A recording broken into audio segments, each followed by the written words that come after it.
There's nothing quite as satisfying as making something with your hands that you can give as a gift or use in your own home.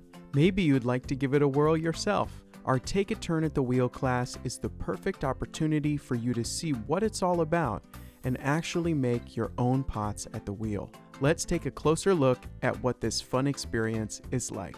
We'll be able to go through the basics of wheel-thrown pottery. On the wheel, there's only three basic shapes.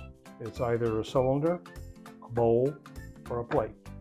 If you look around this room, any of the pieces around here, they're all variations of that shape.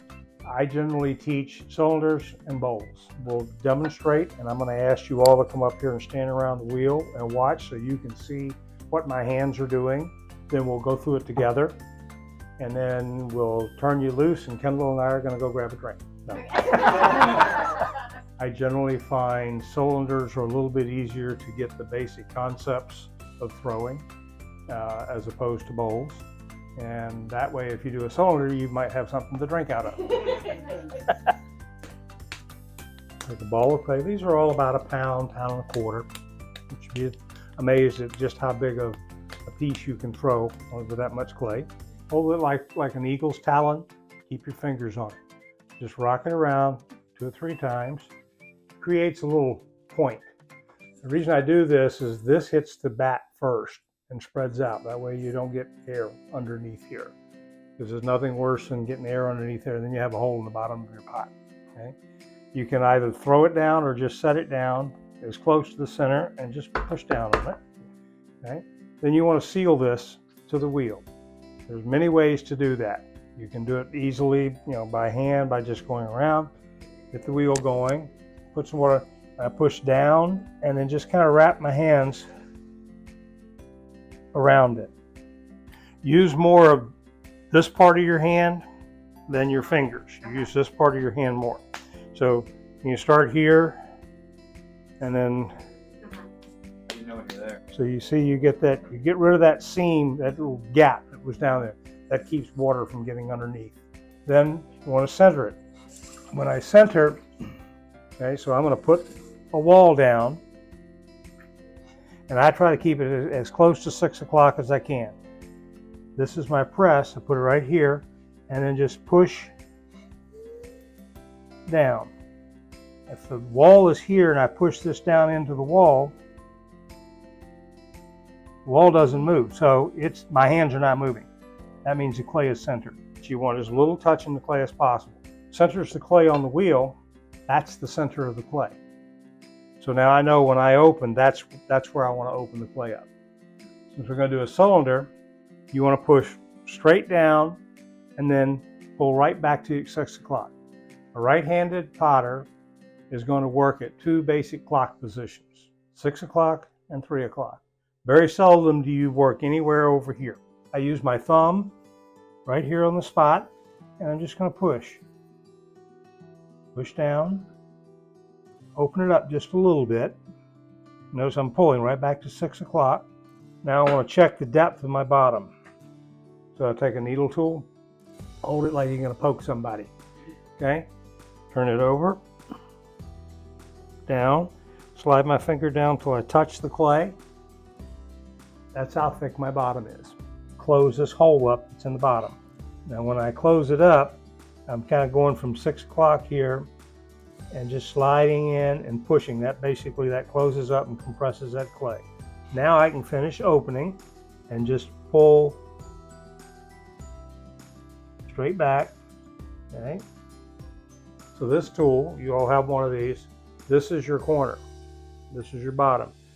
This hole serves as a pivot point. So I simply set it right here in the corner. Push down. When you do a cylinder, you want to pull it up in this form, like a volcano. The first thing I want to do is just kind of push this over.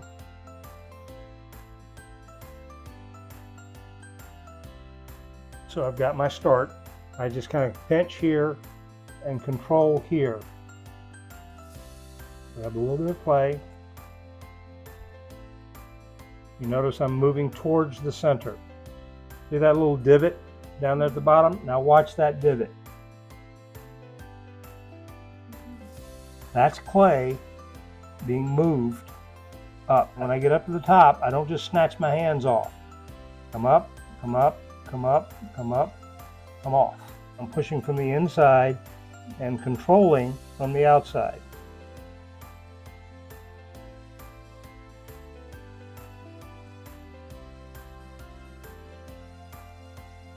And since this is something you want to drink out of, right here, take my finger, set it right on my thumb, and then just simply point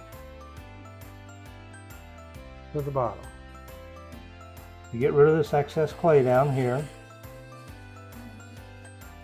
on the inside just to support it. Notice again, I'm working over here at 3 o'clock.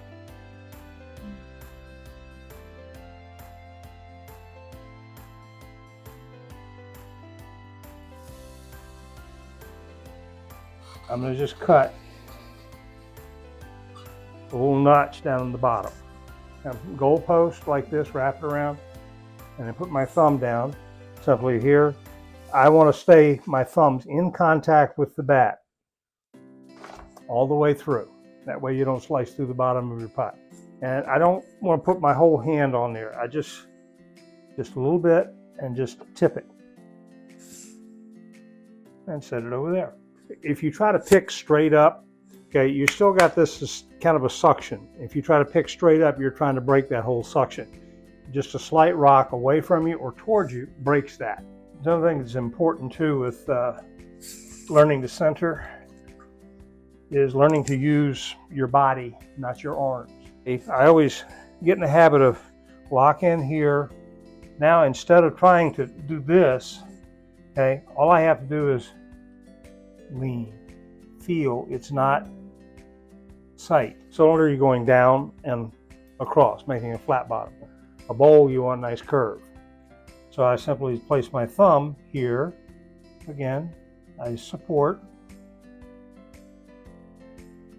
and push down. Okay? I keep this where it is, and I'm just kind of creating that bowl. Now, I just simply,